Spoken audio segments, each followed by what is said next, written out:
Hey reader, welcome back to the channel. This is Centaur here, and today we are taking a look at tank riders.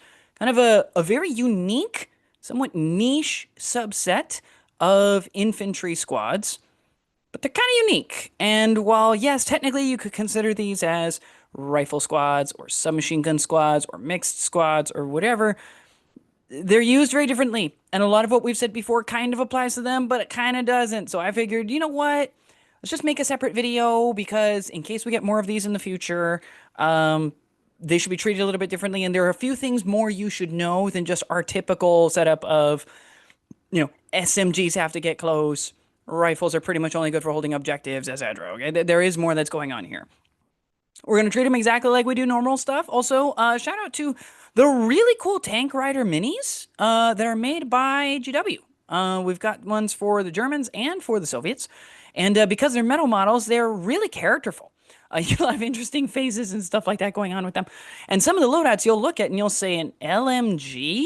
Is that really a thing? I thought that they were only SMG people. Well, there's actually a lot going on there. Okay, so more on that in the future. All you need to know is there's quite a bit of interesting stuff going on with a bunch of the models that are present here. But we're going to be looking at range and rate of fire, opportunity cost, pin generation, damage potential, ability to hold and take objectives, and what you should be prioritizing with these based on the loadout that you choose.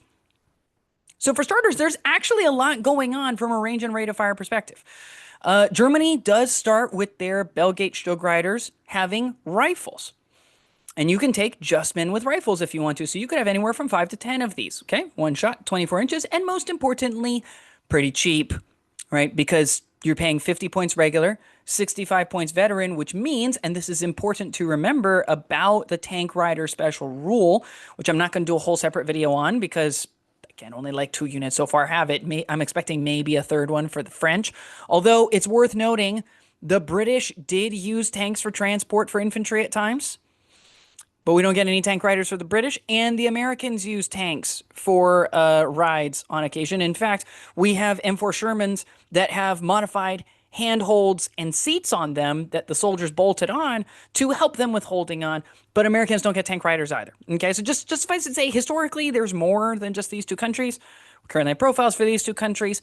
I anticipate we might see some maybe even for the French, which could be fun and interesting. But more on that whenever the French book comes out, which is actually coming up relatively soon, which is cool. But just suffice it to say, this is the only way you can actually take rifles, is the Germans. Okay? Because the Soviets actually don't get access to rifles on their tank riders. Okay? So it's going to change some of the way you work it. Just know this means that your Belgate Stug riders are cheap. Okay? The rule doesn't cost anything extra. You can take them with just rifles, so you can make this a very, very inexpensive squad if you want to. Okay? Now, the more common loadout that I think you're likely to see when you actually sit down and play a game against somebody who said, oh, and I'm bringing tank riders, do you know how those work? Is you're going to see submachine guns. And there's two reasons for this. First of all, the Soviets have to take submachine guns. They start as a 5-man squad, though you could start with as few as 4 of them with SMGs. More on that in about 30 seconds. And you take up to 11 of them. Okay, I've had to face a full 11-man squad. They are quite formidable, especially when taking veteran. You can also take anywhere from 0 of them, obviously, because you can take just rifles, to 7 of them on German troops. And while 7 is not the full squad of 10, to be fair, especially if you're taking them veteran, I don't know that you necessarily want to take more than 7 of them with submachine guns. That's a lot of points to be paying for a single squad. And they have to get in really close in order to get their value in. So it all depends, right? I don't really think you need more than 7. Similarly, you can also take assault rifles on them. A lot of them, up to 7 of them, which means you get, well, I'm pretty sure it's 7 of them. Which means, again, same sort of deal as the SMGs, just, slightly increased range, which when it comes to tank riders, as we'll see in a little bit when we look at opportunity cost, that extra range actually can make a big difference because you might not be dropped off as close as you think you are to the enemy. And so having the ability to advance 6 inches and still be able to reach out and shoot a pretty good distance could actually be advantageous. But otherwise, again, very similar to submachine guns. You can take up to 1 light machine gun on both the Soviets, as per the miniatures you see over there, and on the Germans, as per the mini you saw on the last slide. And thus, because of the fact that the Soviets can take an LMG, You could technically take as few as 4 submachine guns as long as you give one guy a light machine gun. It also only costs plus 11 points for the Soviets. So you are, again, effectively trading out the 4 points for the submachine gun for the LMG. You're not being overcharged for it. And it makes it, in that respect, the cheapest, technically, light machine gun in the game. Though, obviously, it's just because your unit's already committed to an extra 4 points worth of stuff. Result being, if you like having an extra 4 to 5 shots with a really long range, and admittedly, the team rules, so you're going to need a loader, which in the case of the Soviets means one of your submachine guns becomes a loader if you want to use it, which means he's not firing his submachine gun, then you have that option. Okay. It also means that from that perspective, this LMG has to be one of the worst for value because you're taking 4 shots from your team to give them 4 shots because you've replaced 2 submachine guns with a light machine gun, and all you're getting out of it is admittedly triple the range, but you're paying triple the range for 11 points, and I'm not sure that's necessarily worth it, but anyway. And you're not getting the assault rule, so moving and shooting is a penalty now, right? So it all depends. On the one hand, technically the cheapest, also technically the worst from a value perspective. So there's that. It doesn't even get the 5th shot for being Hitler's buzzsaw because it's Soviet. So there's that. Germans can take a Panzerfaust. So you have an anti-tank option there, which is good because it's the only anti-tank option they get. The Soviet tank riders do get access to AT grenades, so it could be as many as 11 of those, but could be as little as 5. But they don't get access to the Panzerfaust. Okay, so this is not one of the units that gets access to captured weapons. And then, of course, the Soviets get access to body armor. So if you're willing to pay an extra 5 points per man, after you've already paid 4 points per man for a submachine gun, so you're looking at 19 to 22 points per person, then you can make it so you increase the difficulty to wound them by 1.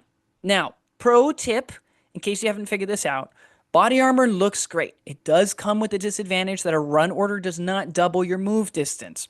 However, if you're playing Soviets and you're looking at tank riders and you're thinking to yourself, I'm going to run a squad regular to save myself some points, but I really like the body armor, so I'm going to buy the body armor, don't do that. Okay, because all it does is increase the difficulty to wound you by 1, paying 5 points per man. But for 3 points per man, you can increase them to veteran, which increases the difficulty to wound them by 1, which is the same as the body armor, but also gives them a morale bonus. So to be clear, body armor technically can be put on any tank rider. It can be put on regulars, it can be put on veterans. You should never be putting them on regulars. They are only for veterans. Because if you want the benefit of body armor without any of the disadvantages and even more bonuses, you just upgrade the regulars to veterans. Okay? And that's only 3 points per man. So you're saving yourself 10 to 22 points by doing that, which is great. And still getting that wound on 5s. Now, while technically there's a lot of different ways to do this, in reality, there's really only 3 ways that people tend to run tank riders. The first is they'll run like a 5-man regular or veteran squad. Thinking being it's a relatively cheap unit that they can throw on the back of a tank, and then they can rush over to somewhere, drop off, and then they can hold an objective, and they're reasonably durable for the amount of points you're putting on them, right? And those work fine, though there's not a lot of reason to take them as tank riders in that sense for reasons we're going to talk about on the next slide, okay? You can also take them 6 to 7 man, typically veteran at this point, and typically all submachine guns, or very closely all submachine guns in the case of the Germans, okay? And the thinking being you want a large number of guys that can get somewhere very quickly up into close range and start laying down fire on people is a reasonable assault unit, right? A large number of veterans with tough fighters is pretty good. Not the best in the game, but it's pretty good, okay? And if you can mount it on something really, really fast that's intending to run on turn 1, probably near the end of the turn, maybe starting out of line of sight behind a building, and then it just does a run order to go really, really quick down the highway at the very end of a turn, so that way the beginning of the next turn you can start unloading everything and getting people into combat range, then this can be pretty darn effective, okay? Do note, by the way, tank riders is not a subtype, so you can't give these to officers. You can't give these to forward observers. You can't give these to medics. So the tank riders are going to be on the tank alone, okay? There are also questions about how you give these guys snap 2 orders for reasons that we'll talk about in a little bit by how the wording is done on the tank rider special rule. But just suffice it to say, this is the most common way that they're run. About 6 to 7, typically veterans, loaded to the gills with submachine guns, and they're designed to be a close combat unit that you can throw as a bomb into the enemy very quickly. Now, there is a third way that these can be run, and I had to face one of these at a tournament once. Okay, where they run them as basically a full squad, right? So 10 to 11 men, 10 for the Germans, 11 for the Soviets, and it's just a Death Star unit, right? It's as many assault weapons as you can fit in there. In the case of the Soviets, probably body armor, and the thinking being, well, here's a unit that isn't likely to die. So if I camp it somewhere, it's going to hurt a lot, right? Going up against this thing is going to hurt a lot, and it's going to do the job, and that's going to give me the board control that I need in order to win the game. I don't think you're going to see that all that often. You're probably going to see it from really, really new players who thought it was cool and decided to throw 300 points or so into a single unit. I exaggerate slightly. It's more like 250, but still, it's like 250 points into a single unit that has no shooting capability beyond 12 inches. Okay. Or it's going to be done by really experienced players who are like, here's something you didn't plan for because you were planning for on-meta stuff, and they're going to run something like this. And sure enough, I ended up facing this army in a round 3 of an event, and the two of us were the only two undefeated people in the game so far. And because I happened to check in with the player who played it, hi, Lee, by the way, from what I gather, there was a game where he didn't even lose more than 4 models the entire game. It was pretty brutal. Okay. And part of the reason why is because he was just bullying the enemy around with a whole bunch of submachine guns. In his case, on the back of an OT-34, so it had a flamethrower and a medium AT gun, and they were dropping off a bunch of guys with SMGs. So sure enough, whole sections of the battlefield just evacuated or evaporated, depending on whether they could get out in time. So I don't think you're going to see that one very often, but you should know it exists because, as you'll see from the math down below, it hits like a truck. And that's why I tried not to get hit by that thing during my game. So when looking at opportunity cost, the first thing we have to note, which is why it's not going to get a bad rating, is it's free. So whatever downsides may come with the Tank Rider special rule, which we're going to talk about, it's a free upgrade. You're not out any points for doing it. And because of the fact that the loadouts are very similar to other units that you already have in the lineup, it's a free unit that isn't really passing you up other options by virtue of taking it. If you want to run a submachine gun heavy squad, you can run a Heer veteran grenadier unit, or you can run a Belgate Stug Rider unit.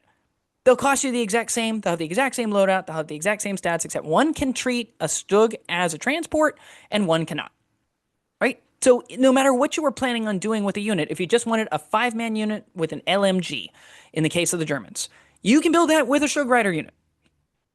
So you're not out anything. Okay. Similarly, if you wanted to build a heavy submachine gun list for veterans, you can do it. In fact, if you were really want to play with body armor, this is a way to do it without having to run an engineering platoon. So you can save yourself 20 points worth of officer, maybe 65 plus points worth of officers, and also still get the benefit of, hey, I'm going to run a couple squads. They're going to have a lot of submachine guns, and they're going to have body armor. No flamethrowers, but they will have body armor. Right. So in that sense, it can't be really, really bad because it's cheap. Now, here's how the rules work for how you can use the Tank Rider special rule. Because Tank Rider special rule basically says they treat tanks as transports for all intents and purposes. That's an important rule that we're going to come back with a little bit later when we look at the best tanks for use by people. What this means, however, is the Stug Riders do specify it does have to be a Sturmgeschütze. Okay? As far as I can tell, it can be a Sturmgeschütze Oshif A, which is from earlier in the war with the howitzer. It could be an Oshif G, which is the one everybody makes the kits for, which has the heavy anti-tank gun, and is the one that appears in Band of Brothers. So toward that end, any of those, as far as I can tell, and anything in between, C variant, D variant, E variant, etc., you can mount them on. It just has to be a Sturmgeschütze. Okay? Does this mean you can mount them on a Stu-42? I don't know. It's kind of a Stug, right? Because it's the intermediary between like the Sturmgeschützes that we're traditionally used to, and like the Stug 33B, for example. The Stu-42 is the medium howitzer in between the light howitzer Stugs and the heavy howitzer Stug 33B. Does it count? I mean, if you're playing as me, I'd say yes. It feels like it should count. Technically speaking, the way that the wording is written, it specifies Stug with a G and not Stu with an H. So, I don't know. In an ideal world, it never matters because people aren't that sticky about it. The guy's running a Stu-42. It's not exactly on meta to do that. So just let him put his Tank Riders on it, man. Okay, that's just my encouragement to the bolt action community. Okay, you do with it as you will. The important thing here is that That's your only option. You can't mount these guys up on a Panzer III. You can't mount them up on a Panzer I. You can't mount them up on a Tiger One either, right? No matter what else you want, it's not tanks. It's specifically the Belgate Stug Riders. So it has to be on a Stug, okay? For the Soviets, it's way more open-ended. It is any armored, so DV7 through DV11, fully tracked, so it can't be half-tracked, can't be wheeled, fully enclosed, so it can't be open-topped, and it can't be a recce unit. Now, this is the one a lot of people forget about. They forget that part of the wording for tank riders is the model cannot have recce. And that's important because otherwise you could recce away from an attack, possibly carrying your Stug riders with you, and then they may not need to dismount. Now, there's a whole order of operations as to how you dismount. I actually think even with a recce unit, you would still probably have to drop the Stug riders first, but they do specify not a recce unit. So we do have to abide by that. So what does this mean? It means you can hold any number of these Stug riders on top of it. It doesn't matter the actual physical size. So a BT-5 light tank, the Soviets don't really get a lot of tank yets, but the tiniest tanks you can possibly think of, right? The T-30s, T-40s, things like that. And an IS-3, which I think is the largest tank the Germans have. They're all treated the same.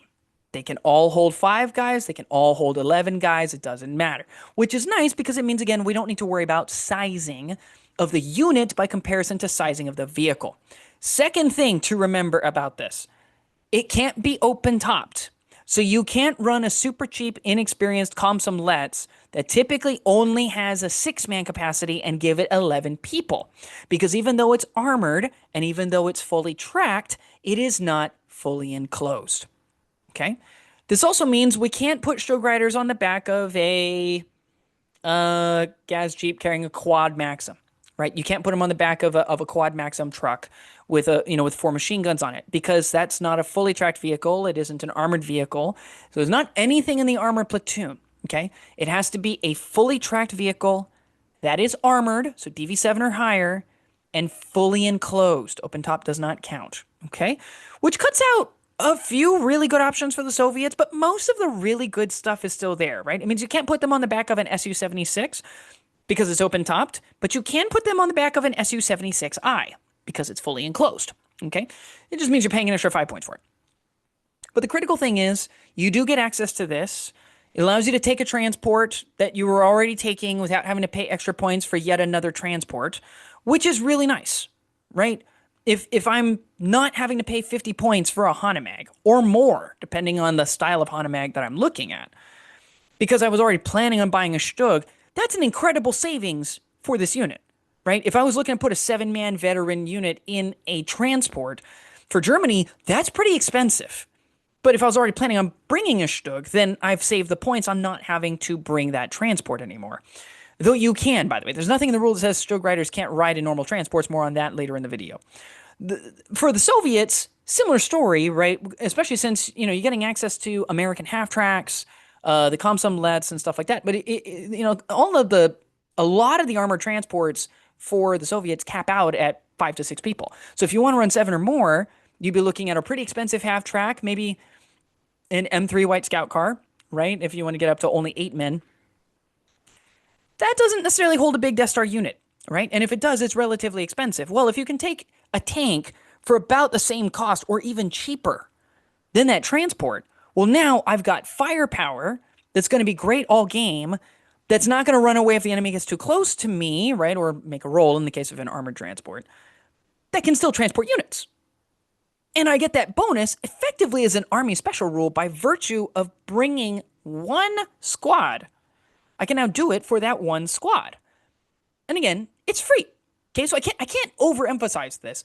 That is an extremely useful bonus. And so this isn't going to be a bad thing. Your SMG access is great. You really don't need more than 7 in most cases, right? I mean, as we've shown with the math is perfectly reasonable at 7 submachine guns. You really don't need many more. Again, the bigger thing, too, is with the Germans especially, because obviously one of the secret hidden Army special rules for the Soviets is that like everyone and their grandmother can take all submachine guns, so it's not really that special for the Soviets. But for the Germans, If you want to take 7 submachine guns on a regular unit, you literally have two options. You get the Belgian Stug Riders, which again, you're paying plus 0 points for. You're just paying base 10 points per man plus the cost of the SMGs, or SS units. But SS units have the mandatory plus 2 point expense of having Fanatics. Now, Fanatics, for those of you who like Fanatics, is really great. And it can work really, really well for you. And I'm not saying that it's bad to have that. But it means you're paying 12 points per man instead of 10 points per man. And that comes with a premium, especially if you're planning on buying a lot of them. And so the nice thing for the Germans is while they do have several ways to get 7 submachine guns on veterans, on regulars, that is extremely rare. And the Belgian Stug Riders are one of the few ways to do it, and it is the cheapest way to do it. So that is cool. And so in that sense, from simply giving you access to SMGs, especially if you're running tight on points, this is one of the best options and ways to be able to do that for either nation. In the case of veterancy, you kind of have two schools of thought. Okay, the first is veterans, and this is most people. The thinking being if we got to get in close toward the enemy, durability is really nice. Being better at launching close combat assaults is great because you're probably not going to take as many in return. You're not going to take as many wounds in return, which means you're more likely to win the combat, which is really nice. And you are more likely to pass order tests because you are more likely to suffer pins because you're up close to the enemy. The alternative option is you can go the glass cannon route, right? Where it's all firepower, but not nearly as survivable, and you can go with regulars. And this does save you 3 points per man, which, especially if you're running multiple rider units, it adds up, right? I mean, that adds up over time. So I'm not saying this is like the best way to run it. I'm not saying regular is better, but I am saying it's an option. And if you find that you're running into issues of, I just can't fit in everything I want, especially if it's a casual game, maybe not to an event if you really, really want to win the event, but at least to a casual game, maybe just try it. Meet up with a buddy and just say, hey, I just want to try regular Stug Riders and just see how it works. Okay. And so the result is you can, you can go that route. Now, here's the issue. Okay.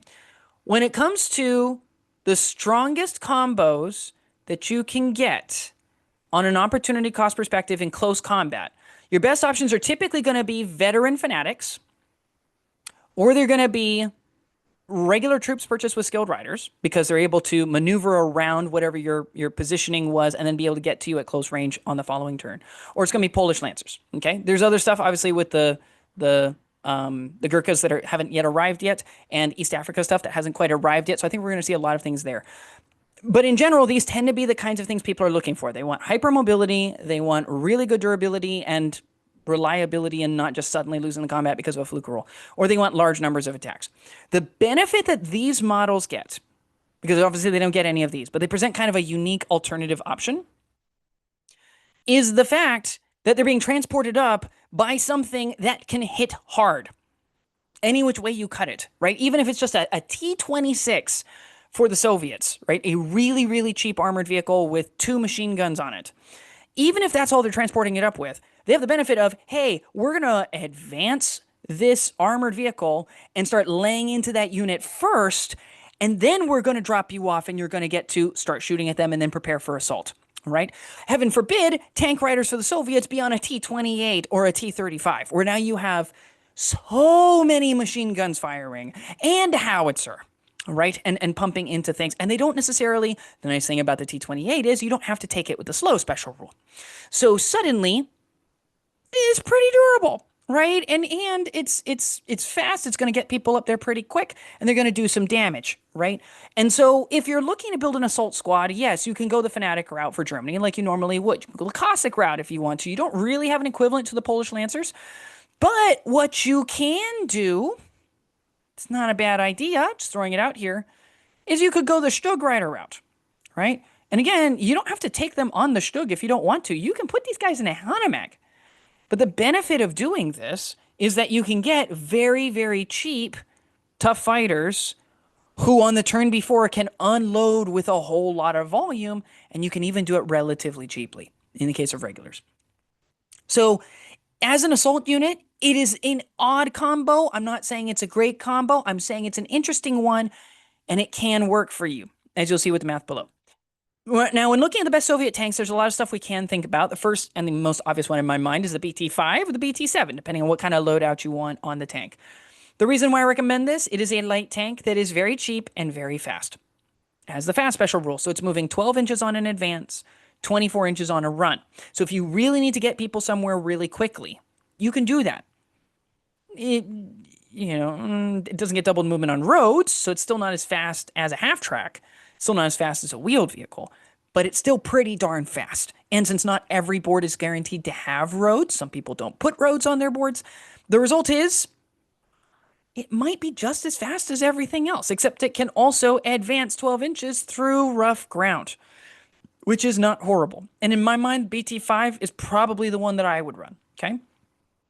You could also run a T60 just because, again, it's a great tank, right? It's got a light autocannon, coaxial machine gun. So if you're firing at a one-man squad, maybe even a two-man squad, it might be better actually than using an autocannon because then you're forced to use HE. If they go down, they're going to have the number of hits. So you're not going to have a chance to try to wound everybody in the squad.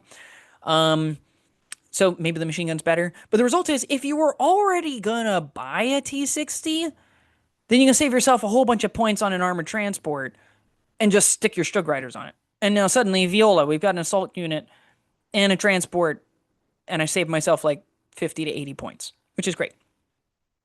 You can also buy the T26. Again, we've already talked about this. If you just want something that can buzz machine guns at infantry, it's a perfectly serviceable thing, and it's super cheap, right? Again, what, like 65 points, something like that? It's super, super cheap, which is great. And then you've got the Su-76I, which again is just, it's a great tank, right? It's a light howitzer that can fire as, I believe, a medium AT gun. So, if you want something that's a little bit of a flex tool and you're already planning on running Su-76Is, then you run one of those for like, what is it, like 135, 150 points, something like that. And you save yourself 50 to 70 points on buying a transport, right? It can work out really well. I would personally, while it does have a lot of machine guns on it, here's my recommendation. I would recommend avoiding the T28. Okay.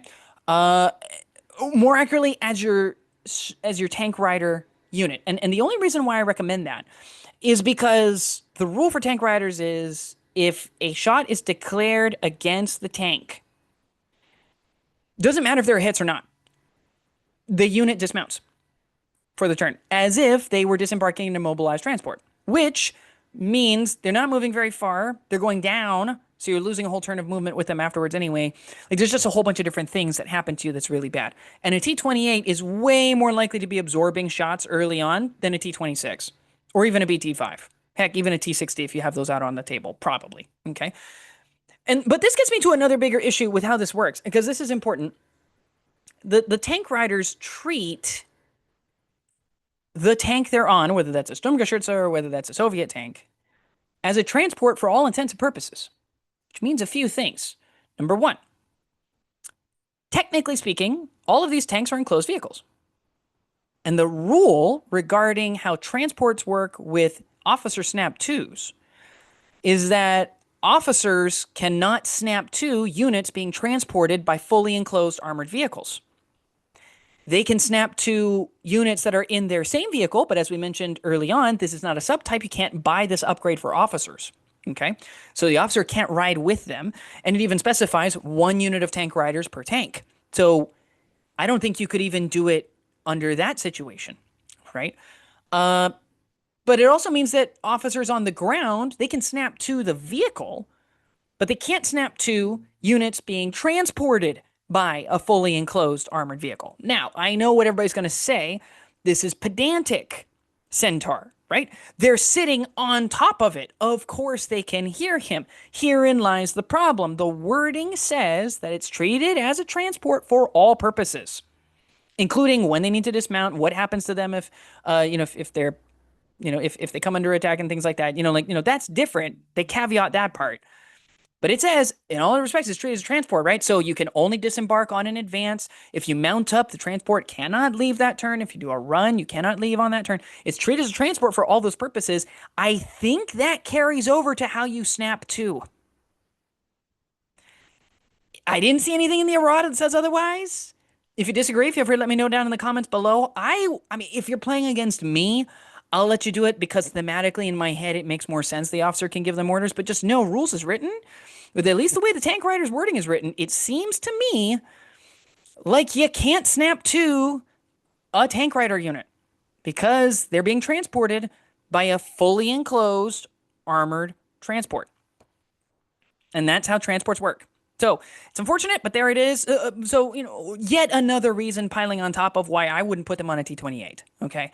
I want these guys moving. I want them moving fast. I want things to work effectively.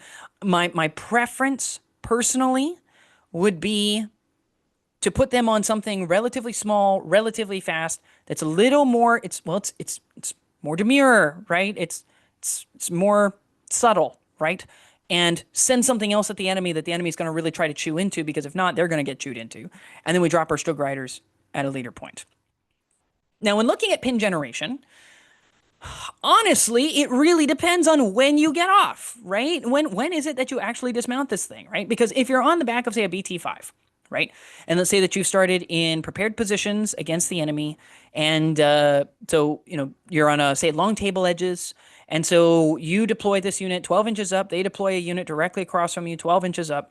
Hypothetically, you could advance 12 inches forward with a BT5, and then afterwards advance the the tank riders, the Soviet tank riders, off another 6 inches and get within 6 inches of the enemy. And at point blank range, you're going to unleash and unload on them, and it's going to hurt a lot on the other side. But then there's a very good chance you're doing pins pretty much every turn, right? Or you could be riding on a Stug, and maybe you do pins, maybe you don't. It all depends on how much volume you get and whether you took rifles or whether you took SMGs. There's a lot of different questions, right? Or it could be that you had to spend the whole first turn just maneuvering because you couldn't get within range because the enemy didn't deploy units really, really close right up to the line against you, or you had to come in on meeting engagement. And the result is you probably didn't get in range of them with submachine guns as early as turn one. Now suddenly you're dismounting on turn two in order to engage the enemy, and now you're getting maybe 1 to 5 pins. Okay? Still pretty good. Again, the volume is good enough that it probably will work out okay.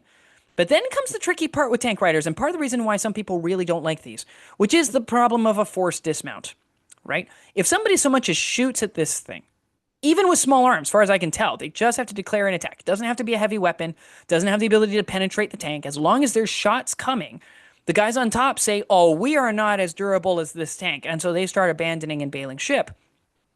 The result is you do the forced dismount. Now you haven't moved very far, which means it might take you an entire other turn to either get back on, in which case that tank isn't moving. You're right back to square one, but you're now at the end of square two.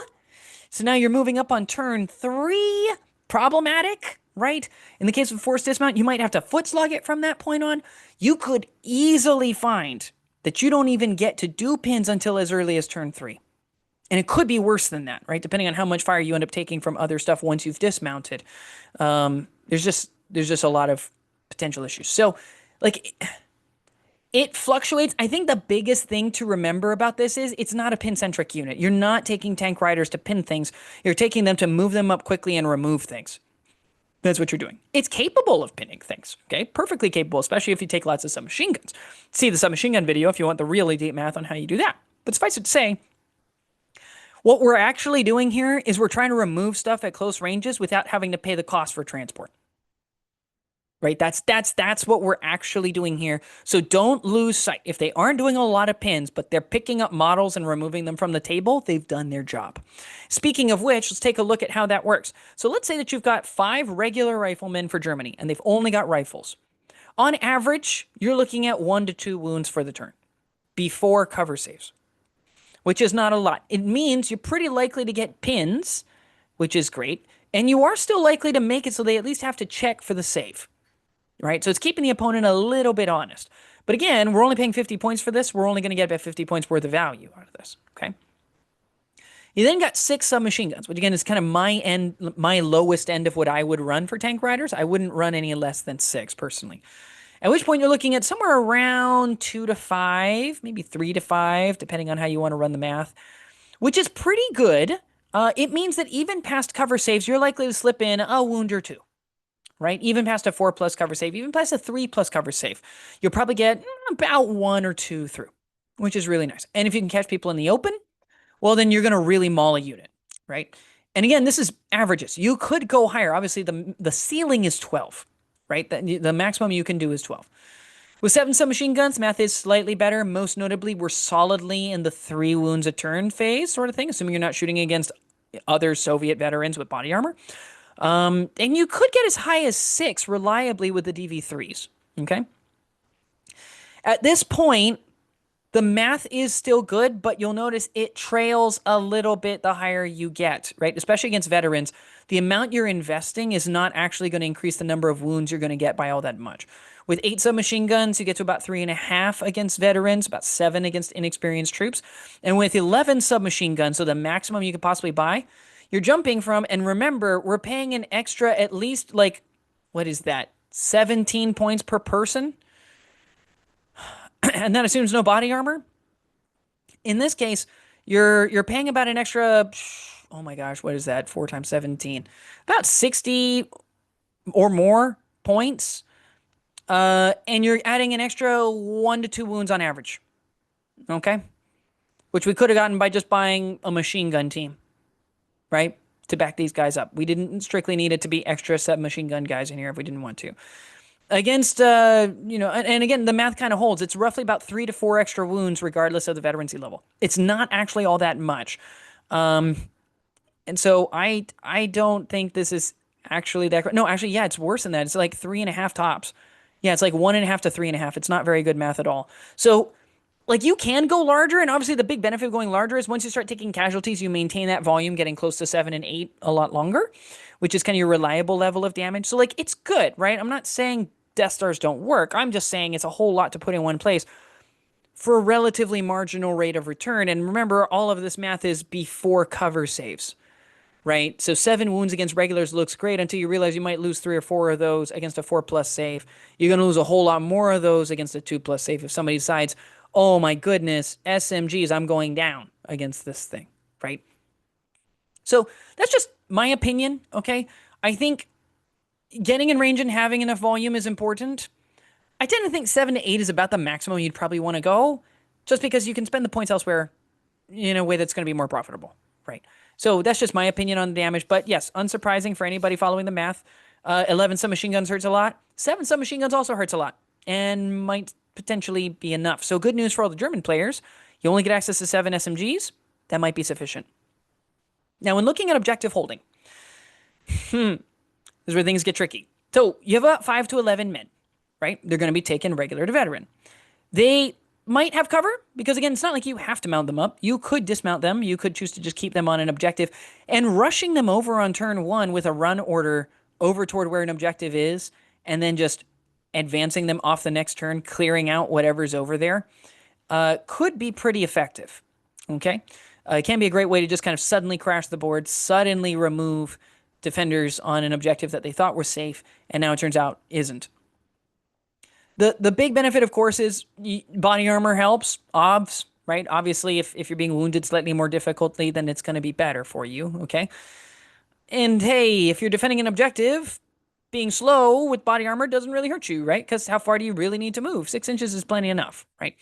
And then my recommendation is the armor escort options that you have in your list. So whether that's additional armored vehicles or even just the armored vehicle that they're on, it's ideally going to help them to winnow down whatever it is that's trying to push that objective, right? So if you bring them in on a T-26, one of the benefits of that is that if they got small teams or things like that, you've got multiple machine guns you can devote, possibly even one at a time, one at one target, one at another, against different units that are near you. And that's advantageous, right? Because now your big SMG squad doesn't have to go after a 2-man light mortar team in order to clear an objective. The T-26 is perfectly capable of doing that. Might even be able to clear 2 for you, right? On the flip side, though, it means that if the enemy pushes back with armor, you've got AT grenades, right? If you're the Germans and you're transporting them on a Stug, you have slightly better odds because you probably brought an AT gun with you. At which point, the machine guns on the Stug could probably, give you a bit of a boost, right? In terms of clearing out the objective, and then the 2-inch HE template from the heavy AT gun could be useful for clearing infantry, or you can turn around and start clearing armor. All of that is good as well. It's going to help you out a bit. So having something that's a little more flexible, like a Stug, for example, and similarly over for the, for the Soviets, things, I don't think you necessarily need to go all the way up to a T-34. I think to some extent a BT-5 could be just fine. Light AT gun. on a really, really quick tank can get to point blank range, possibly in a side or rear arc relatively easily. And at that point, is punching just as hard as a Stook, right? So in that sense, I don't think that's all that bad. The rifles and LMGs are really good if you want to winnow down some of the enemy while they're on approach. I don't think you strictly need to keep to that, right? You could just go straight SMGs, and in the case of the Germans, you could add the Panzerfaust. The thinking instead would be, instead of trying to remove models as they're coming to the objective to kind of slow them and possibly even stunt them in their tracks, the thinking is, well, you can come in here if you want to, because closing the distance is exactly what I'd like. So come on in, try to take the objective if you really want to. We're ready for you within a 12-inch radius, and if we're willing to advance forward up to 6 inches, potentially within an 18-inch radius, right? So come at us if you really, really want to. We're waiting for you. And so I think the thinking is going to be, from a loadout perspective for holding objectives, is asking yourself the question, do I want to chip away at the enemy before they get to us? Or do I want to just zone out an area of control and just do area denial instead with this unit? Because it'll do fine in both roles. Not necessarily the most, it's a relatively expensive way to do that, but it can do it really, really well. I think the biggest question is going to be, one, can you get cover for these guys? Because even in body armor, you probably want to cover safe. Okay, you don't want anybody just gimmicking away a bunch of your models that you spend a lot of points on. And I think just having overwatch and oversight over the objective, making sure people can't just sneak through, making sure that you can see all of the threats, making sure people can't just lob mortar shells at you and shell you off and then suddenly come in over the smoking heap that remains, right? You want to be able to have really good options for that. So in general, my recommendation is pair up a tank rider unit with something else, something that has a bit of reach, bit of extra range, so that way, even if they don't have the LMGs, you're still able to put some pushback and still do some, to some extent, counter battery fire, depending on what kind of thing you're running, while these guys are actually just actively there holding and camping the objective. Now, for objective taking potential, obviously, units that start with all submachine guns and maybe can add an LMG, or units that can be taken with large amounts of submachine guns, are really great at close ranges. So getting in close to an objective is really nice for them. They can assault. They have tough fighters, probably on a lot of people, which is really great. The big thing, of course, is just watch out for those defensive positions, right? The last thing you'd want is for your opponent to shoot at you with reactive fire, remove a model or two, because you're probably in the open, and then strike first and kill another 2 to 3 models, and then you fight back with what remains, and then it'll be like 4 people, right? You're gonna just take so much of a beating. You're gonna lose a lot of people, okay? Because 4 models on average, it's not actually likely to remove that many people in close combat. So my personal opinion is, like, you can do it. I would wait until the enemy goes down.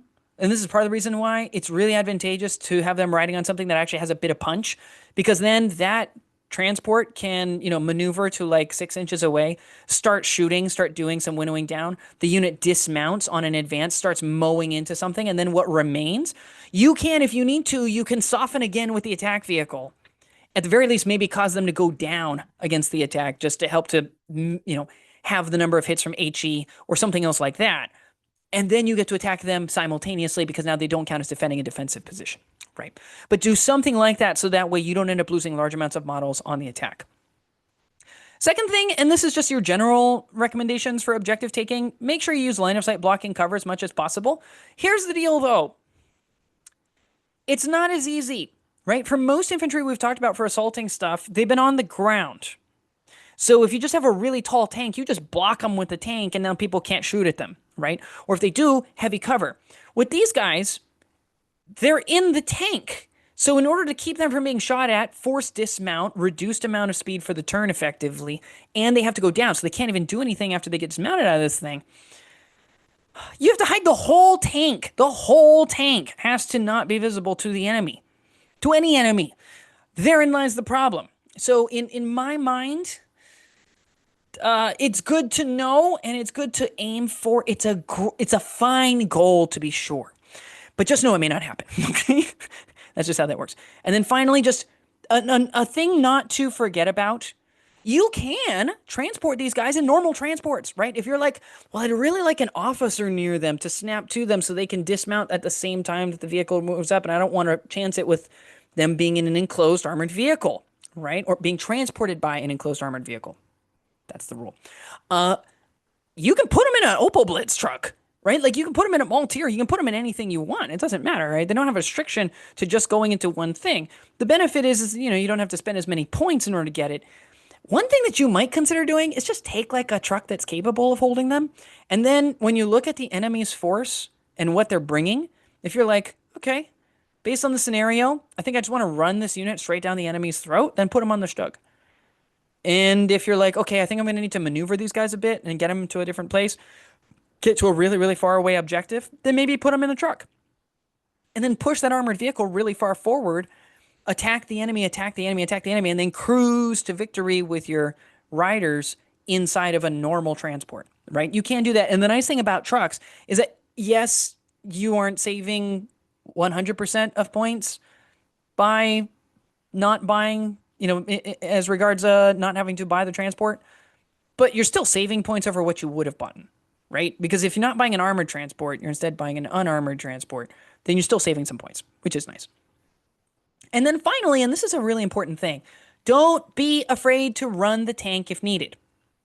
Yes, it's nice to be able to shoot with tanks, and it's nice when they hit, but for most of those tanks, when they make that move action, they're going to be hitting on 5s, which means they aren't very likely to do very much. Whereas, if they run forward 18 to 24 inches, depending on whether it's fast or not, then if the enemy shoots at your tank riders, then they dismount, but now they're 18 to 24 inches closer to the enemy, right?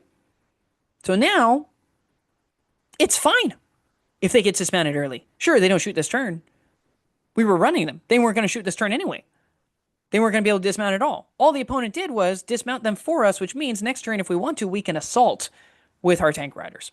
So while, yes, you can be very easily dismounted, just know you can actually turn that potential negative into a positive by saying, I'm going to run this tank, in the case of the BT5, which is what I would always use pretty much almost every time. You run it forward 24 inches because it's fast. And then you're basically telling your opponent, now, my tank riders, they can't get off this. They can't get out this turn. They are holding on for dear life onto the back of this tank. They can't dismount. But if you want to dismount them for me, you can shoot the tank with literally anything. You could buzz it with machine guns, right? It won't do anything to it, won't even pin it because it's fully enclosed. But if you'd like to dismount them for me, you certainly can. And now your opponent's in an interesting choice. He can set you up better for next turn, giving you more options, in the hopes that maybe he buzzes the tank, they drop off, and then he starts buzzing the infantry squads, and maybe he's able to remove them. But remember, you get to decide where they dismount to. So if you turn your vehicle that they're riding on at an angle, you can have them dismount behind it. And as long as they can see over it, they can still charge, they can still take shots, they can still do whatever they want. They're just getting a heavy cover save. And now we're pretty durable, we're pretty resilient, set up in place to be able to attack the enemy. What's not to like, right? And again, didn't have to pay for a transport, didn't have to spend Snap 2 activations in order to activate said transport, right? So on and so forth. A lot of different things all working in your favor if you don't forget to run your tank. Advance if you want to, but you can run, and it's actually not that bad. So when looking at target prioritization, how do we get the most out of this? Well, if you're doing 5 regulars, whether you're running them rifles or SMGs, like you get rid of small units, right? If you're up against light mortars, inexperienced officer sections, things like that, like, yeah, you can go after those. Just know that you're likely to lose them, right? Because again, they're regulars. At some point, they're going to start taking a beating. At some point, they're going to start taking some hits. And at that point, they are going to start to disappear, okay?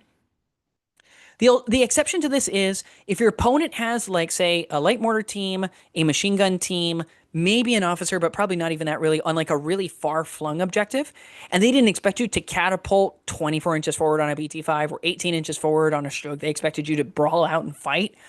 If that's the case, okay, you might find that you'll find a little tiny objective really far in the corner that's quite susceptible to fire, and you can just rush that objective, and before they can get anything to it, you've already basically wiped them all out. You've claimed it as yours. And if that's the case, the enemy might just be like, okay, it's not really worth it to push over there. They might throw some token resistance over there, but they're probably going to be more focused on the tank that transported them than they are the unit. The unit might actually survive while still holding that objective. It's possible. It all depends on what the enemy's running. When you're running 6 guys, regulars or veterans, it's just, it's better staying power. than the 5 regulars, right? They are more capable at winnowing down and removing squads, especially if they have SMGs. Okay, so you can do that. They're not going to remove really, really big squads, probably. And the only reason why is because they're going to get in a couple wounds, and then that squad's going to winnow them down for a couple wounds, and just the volume at some point is going to become disadvantageous. Now, when you start getting to 7, there is something magical about getting to the number 14. You're going to start being able to start removing squads pretty much in mass, okay? Because you can do pretty reliably 3 to 4 wounds per turn. And then if you can slip a good number of those through, or if you can catch them in the open, which is, of course, the ideal, but we're going to assume competence on the side of our opponent, you can do that. And even on averages, you could get as high as 5 or 6, at which point you're going to start chopping away at squads. And if you're getting the drop on them first before they start getting the drop on you, there's a very good chance they aren't going to be able to catch back up. And if that's the case, then you start eating really, really big squads for breakfast. When you start looking at anything 8 or higher, I mean, it's just an extremely dangerous unit, right? As long as it isn't armored, as long as you're going up against anything DV6 or lower, you are a bigger threat to them on the battlefield than whatever it is that you're probably targeting. And the result is you're gonna end up with area denial. And this is something you need to think about starting as early as deployment and all the way throughout the match. I mentioned earlier in this video that I had to fight an 11-man SMG fully body armor veteran Soviet squad. And it was a beast, and it was a brawler, and I won that game.